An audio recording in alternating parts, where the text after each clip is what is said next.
Yang secara umum ini saya menyampaikan terkait dengan pendidikan budi pekerti yang ini berkaitan dengan perilaku sopan santun yang disesuaikan dengan adat tradisi yang ada di dalam keraton.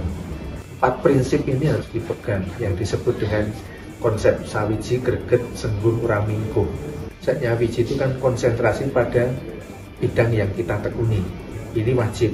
Kalaupun kita masuk program studi kan juga harus nyawiji, jangan nyambi-nyambi yang lain, nanti studinya kan tidak rampung, itu kan sawiji.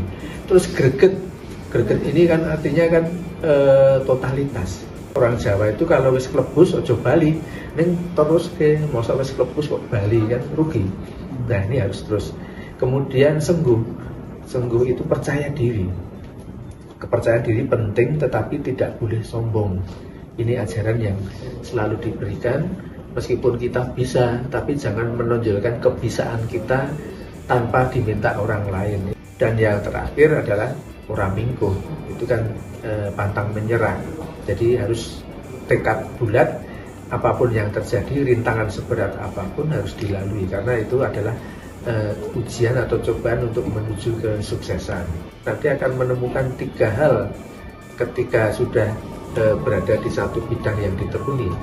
Ada pada aspek wirogonya bagaimana, wiromonya bagaimana, dan wirosonya seperti apa. Ini penguasaan 3 hal. Wirogo itu adalah sepak terjang seseorang ketika berada di satu unit kerja. Kemudian wiromo itu kan mengikuti alur ataupun mengikuti prosedur yang ada. Jangan nabrak-nabrak. Kalau di dalam kehidupan pendidikan, ya kita harus mengikuti apa yang diinstruksikan seorang guru terhadap muridnya, harus baca ini wiromonya harus diikuti. Jangan sampai menyimpang, disuruh baca literatur ini tapi baca yang lain, kan tidak ketemu. Dan yang terakhir wiroso. Wiroso ini lebih pada penghayatan kedalaman sebuah ilmu. Jadi kalau kita belajar ilmu jangan hanya di permukaan, tapi sampai kedalaman detail. Inilah yang dinamakan tuntas. Proses pembelajaran yang tuntas itu yang harus. Atau kalau pendidikan tanpa batas itu juga bisa, karena konsep belajar itu kan sampai akhir hayat, sepanjang hayat maksudnya. Sepanjang hayat ini wiroso.